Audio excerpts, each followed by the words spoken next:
The year was 1952, a quiet city of Bridgeport, Connecticut. A small, ordinary family lived in a modest rented house. Nothing about the house seemed unusual at first glance, just another aging home standing among the others on the street. But what was hidden within its walls was something no one could have ever imagined. It started subtly. One evening, as the family gathered in the living room, they suddenly heard a loud bang coming from the kitchen. The father rushed in, expecting to find something fallen or broken, but everything looked perfectly normal. He shrugged it off as nothing, but within days, the disturbances grew more frequent. The chairs slid across the floor on their own, the table trembled violently, and frames hanging on the wall crashed to the ground without anyone touching them. At first, the family thought it might be some kind of small earthquake, or perhaps the old house creaking under pressure. But there was no earthquake reported, and the noises weren't just creaks, they were violent,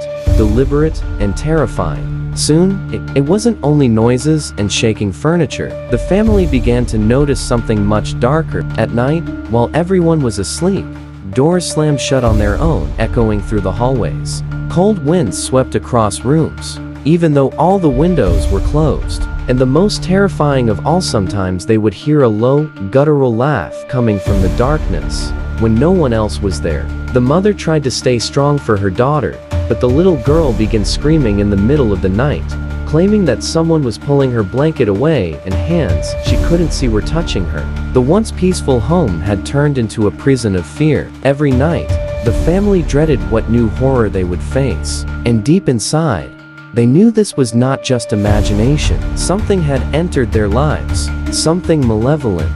That was only the beginning. What began as strange noises and moving furniture soon turned into full-blown chaos inside the Bridgeport house. The family no longer felt safe in any room. It was as if the very walls of the home were alive, breathing with a dark energy. The kitchen became one of the most dangerous places. One evening, while the mother was preparing dinner, metal spoons and knives flew across the room as though thrown by invisible hands. They clattered against the walls, missing her by mere inches. She dropped everything and screamed, rushing out of the room in terror. The living room wasn't any better. A heavy sofa flipped over violently, crashing to the floor as if lifted by some unseen force. Chairs were dragged across the room, their wooden legs scraping the floor with an ear-piercing sound. Every object in the house seemed to obey a sinister command, moving and shifting without warning. And then came the most horrifying moment for the little girl. Late one night, as she lay in her bed trembling under her blanket, she felt her mattress lift off the ground. Before she could scream, she was thrown violently to the floor. When her parents rushed in, they found her sobbing and shaking, with fresh scratch marks on her arms and back, though no one else had touched her. The family wasn't alone in witnessing these horrors. Neighbors, curious about the nightly screams and crashes, began gathering outside. Some even claimed they saw strange things with their own eyes. Windows opened and slammed shut without anyone inside. One neighbor swore he saw the family's refrigerator move out into the middle of the street, standing there like some bizarre monument before crashing down. Desperate, the family called the police. Officers arrived, skeptical at first, thinking it was a prank or exaggeration. But their disbelief didn't last long. Inside the house, right in front of them, a cabinet door flew open and shut repeatedly with incredible force. One officer reported that a chair suddenly slid across the floor and toppled over, though nobody was near it. The policeman, shaken and pale, admitted something unnatural was happening. Word spread quickly. Soon reporters, photographers, and curious onlookers crowded the street outside the haunted house. Headlines appeared in local newspapers: "Strange phenomena at Bridgeport home," and "House under attack by unseen forces." The family was now trapped in a nightmare that was no longer private. The whole town was watching as their lives were torn apart by an invisible enemy. And it was only going to get worse. By now, the Bridgeport haunting had become a media spectacle. Reporters crowded the sidewalks, neighbors whispered in fear, and the family, trapped inside their cursed home, had nowhere left to turn. The police could do nothing. Priests had been contacted, but their brief blessings offered little relief. It was clear this was not an ordinary haunting. This was something far more dangerous. And so, in desperation, the family reached out to a young couple who were slowly gaining a reputation for their investigations into the supernatural. Ed Warren, a former Navy officer turned demonologist, and his wife, Lorraine Warren, a gifted clairvoyant with the ability to sense things beyond the human eye. When the Warrens arrived at the Bridgeport home, the air itself seemed heavy, charged with an unnatural energy. The moment Lorraine stepped inside, she stopped, her body tense. Her eyes scanned the corners of the room, as if she were watching something no one else could see. She whispered to Ed, her voice trembling, "It's here, it's watching us." The family quickly explained everything they had endured: the moving furniture, the violent attacks on their daughter, the laughter in the dark. As they spoke, the Warrens needed no convincing. The house itself was their proof. Every few minutes, something happened. A lamp flickered violently before shattering into pieces. The dining room table lifted an inch off the ground before slamming back down. The family's crucifix, which hung on the wall, suddenly turned upside down. Lorraine felt a presence hovering around the little girl, as though it had marked her as its target. When she closed her eyes, she described what she saw: a dark figure, tall and formless, with burning red eyes, standing in the corner of the room. Its presence was suffocating, its hatred filling the air like poison. Ed, calm but deeply disturbed, began setting up recording equipment: cameras, voice recorders, and notepads. He wanted hard evidence of what was happening inside the house. But even he, a man who had studied countless cases of hauntings, admitted that this energy was unlike anything he had ever felt before. The activity escalated in front of them. A chair suddenly shot across the room, nearly hitting Ed in the chest. Books flew off the shelves and scattered across the floor. Lorraine clutched her rosary tightly, whispering prayers under her breath. Outside, the crowd of journalists and neighbors continued to grow, some even peeking through the windows, desperate to catch a glimpse of the supernatural chaos. The Warrens knew that this case was not only terrifying, but also dangerously public. Whatever was inside this house was no longer hiding, it was performing. As night fell, Ed and Lorraine prepared themselves for what they suspected would be the most violent confrontation yet. The true face of the entity had not yet revealed itself, but Lorraine's visions warned her this was not a restless ghost. This was something darker, something demonic, and the coming night would test them all. As darkness fell over Bridgeport, the house seemed to come alive with rage. The Warrens, along with the terrified family, braced themselves for what was coming. Lorraine's instincts told her this night would be unlike any other, and she was right. The first sign came with a deep, rumbling growl that echoed through the hallways, even though no living creature was there to make it. The walls began to vibrate, picture frames rattling violently as if an earthquake was tearing through the house. But the ground outside was still. This was no natural disaster, this was the entity revealing its power. Suddenly, the little girl's bedroom door slammed shut with such force that the wood cracked. The father rushed forward to open it, but the handle turned ice cold, burning his skin. When the door finally gave way, they found the girl's bed floating several feet in the air. The child screamed as an unseen force yanked her hair, dragging her toward the edge of the mattress. Lorraine, clutching her rosary, rushed in and shouted prayers, her voice trembling yet defiant. The bed dropped instantly, slamming to the floor, but the child now bore long, bloody scratches across her back, as if from claws. In the living room, chaos exploded. A heavy sofa lifted into the air, hovered for a moment, and then flew across the room, crashing into the wall. Cabinets burst open, dishes and silverware shooting out like deadly projectiles. A crucifix, hanging above the fireplace, twisted and turned upside down, shaking violently before falling to the ground. Reporters and onlookers outside claimed they could hear the family's screams from the street. Some swore they saw the windows rattle and lights flicker, though no electricity had been tampered with.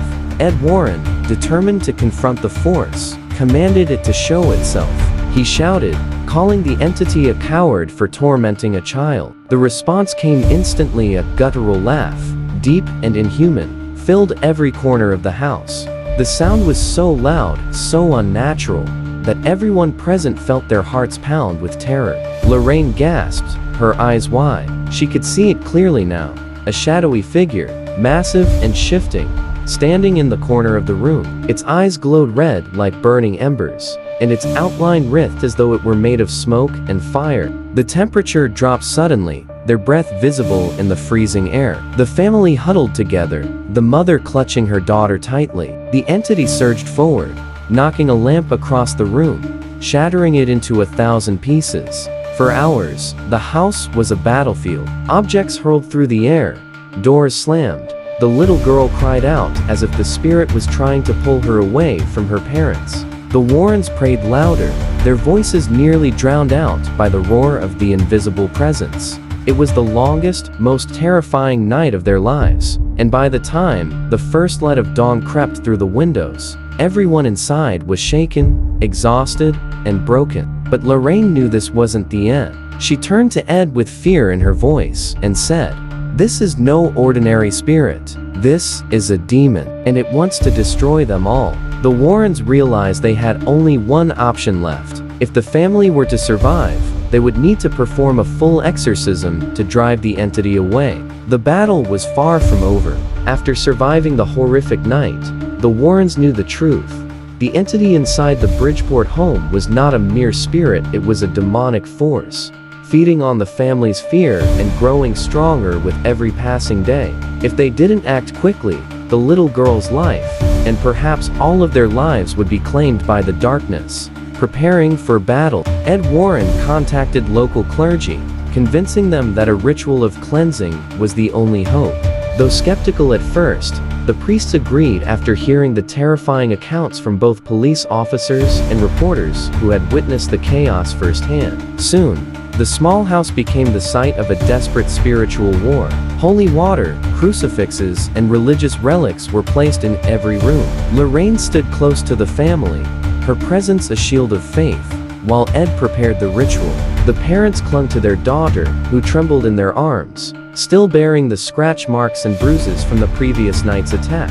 The demon's wrath. As the first prayers began, the atmosphere shifted instantly. The walls shook with a deafening roar, and the temperature plummeted until frost began to form on the windows. The house groaned like a living thing, as if the demon itself was the foundation holding it together. Suddenly, the lights exploded, plunging the house into darkness. Only the flicker of holy candles illuminated the room, casting long, eerie shadows on the walls. And then came the sound, the same guttural, inhuman laugh that had haunted the family for weeks. Objects began flying violently through the air. A chair smashed into the ceiling and splintered into pieces. The dining table rattled so violently it cracked down the middle. The little girl screamed, her body lifting from her parents' arms as if the demon were trying to pull her away into the void. Lorraine cried out in prayer, clutching her rosary tightly. The priests commanded the entity to leave in the name of God, their voices growing louder to drown out the howling wind that filled the house. The final struggle. The climax came with a horrifying shriek that shook the very walls. A shadowy form appeared, darker than night itself, its red eyes glowing with hate. The figure towered over them, filling the room with despair. Everyone felt their hearts tighten, as though an invisible hand was squeezing the life out of them. Ed held his ground, shouting verses of exorcism, his voice firm and unyielding. Lorraine described later that she saw the demon recoil, writhing in pain as the prayers struck it like fire. The little girl collapsed to the floor, gasping for breath, as if freed from its grip. The entity howled one final time, a scream so loud and unearthly it seemed to shake the entire neighborhood. And then, silence. The air grew still, the temperature slowly returned to normal. The shadows retreated into nothingness. The Bridgeport home was quiet for the first time in weeks. Aftermath. The family wept in relief, hugging their daughter tightly. The priests assured them the danger had passed, though they warned never to provoke such darkness again. The Warrens, exhausted but victorious, knew they had confronted something that most people could never imagine. Lorraine later admitted that even after the entity left, the memory of those burning red eyes haunted her for years. The family didn't stay in the house much longer. They moved away, hoping to rebuild their lives free from the nightmare. But the legend of the Bridgeport Poltergeist remained. Neighbors claimed that, even years later, They sometimes heard faint knocks or whispers when passing by the abandoned house. For Ed and Lorraine Warren, this case became one of the first major battles in their long career of fighting the forces of darkness. It was proof that evil doesn't just exist in stories, it can live inside the walls of an ordinary home, waiting for the perfect moment to strike. And to this day, the Bridgeport case is remembered as one of the most violent and terrifying hauntings ever documented in America. The nightmare was over, but the scars it left would never truly fade. Did you enjoy the story? Let us know in the comments. And if you liked it, don't forget to like, share, and subscribe to The Horror Dream. Want more stories like this? Subscribe to The Horror Dream, and we'll bring you more darkness just for you. If you enjoy a little chill down your spine, stick around, like, share, and hit that subscribe button right here on The Horror Dream. Your support keeps us going, so stay with us. Subscribe to The Horror Dream for more spine-tingling tales.